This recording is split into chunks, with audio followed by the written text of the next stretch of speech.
కరీంనగర్లో నువ్వా నేనా అన్నట్టుగా పొలిటికల్ హీట్ పెరిగింది. సవాళ్లు ప్రతి సవాళ్లతో ప్రధాన పార్టీల నేతలు మాటల తూటాలు పేల్చుతున్నారు. గత కొంతకాలంగా మంత్రి పొన్నం, ఎంపీ బండి సంజయ్ మధ్య జరుగుతున్న మాటల యుద్ధం పీక్స్ కు చేరింది. బీజేపీ విభజన హామీలపై మంత్రి పొన్నం ప్రభాకర్ రేపు దీక్షకు దిగనున్నారు. దమ్ముంటే చర్చకు రావాలని బండి సంజయ్ కు ఆయన సవాల్ చేశారు.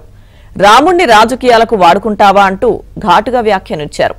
చర్చకు నువ్వైనా ఓకే, మీ పార్టీ అధ్యక్షుడైనా ఓకే అంటూ పొన్నం సై అంటే సై అన్నారు. ఈ వ్యాఖ్యలపై బండి సంజయ్ కూడా అదే స్పీడ్లో రిప్లై ఇచ్చారు. కరీంనగర్లో గెలవలేక హుస్నాబాద్ పారిపోయావా అంటూ విమర్శలు చేశారు. గాంధీ భవన్ ముందు, తెలంగాణ భవన్ ఎదుట దీక్ష చేయాలన్నారు బండి సంజయ్.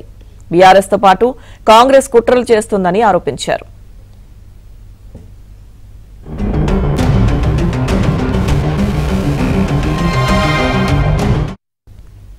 ఇదే అంశానికి సంబంధించిన పూర్తి సమాచారం మా ప్రతినిధి శ్రీనివాస్ మనకు అందిస్తారు.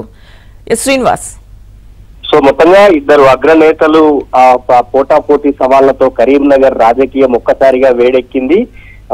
అటు BJP sitting MP Bandi Sanjay, మరోవైపు మంత్రి పొన్నం ప్రభాకర్ ఇద్దరి మధ్య కూడా మాటల తూటాలు పేలుతున్నాయి.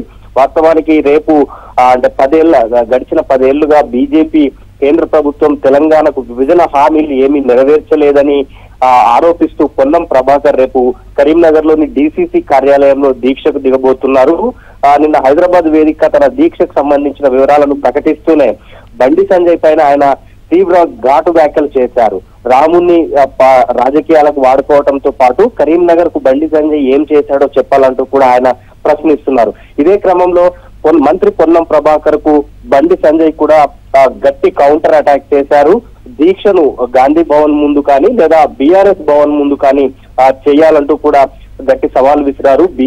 బీఆర్ఎస్ కాంగ్రెస్ కలిపి బీజేపీని ఓడించేందుకు కుట్రలు చేస్తున్నాయంటూ కూడా ఆయన కామెంట్ చేశారు. సో మొత్తంగా ఇద్దరు అగ్రనేతల హోరాహోరీ ప్రకటనలు, సవాళ్లు ప్రతి సవాళ్లతో కరీంనగర్ రాజకీయం ఒక్కసారిగా వేడెక్కిన పరిస్థితి కనిపిస్తోంది. సో రేపు పొన్నం ప్రభాకర్ దీక్షకు దిగుతున్న సందర్భంగా ఆయన ఏం మాట్లాడబోతున్నారు, కరీంనగర్ కు రాష్ట్రానికి అంటే విభజన హామీల పట్ల కేంద్ర ప్రభుత్వం ఏం చేసింది, ఏం చేయలేదు అంటూ కూడా ఆయన ఎలాంటి విమర్శలు చేయబోతున్నారు అనేది కొంత ఉత్కంఠ రేపుతున్న పరిస్థితి అయితే మనకు కనిపిస్తోంది. అటు మరోవైపు బండి సంజయ్ కూడా ఇప్పటికే కాంగ్రెస్ ప్రభుత్వాన్ని ఇచ్చిన హామీల పైన కూడా ఆయన కూడా తీవ్రంగా విమర్శలు చేస్తూ వస్తున్నారు. అయితే నేరుగా పొన్నం ప్రభాకర్ ను ఇటీవల కాలంలోనే ఆయన టార్గెట్ చేయడంతో రాజకీయాలు ఒక్కసారిగా వేడెక్కాయి.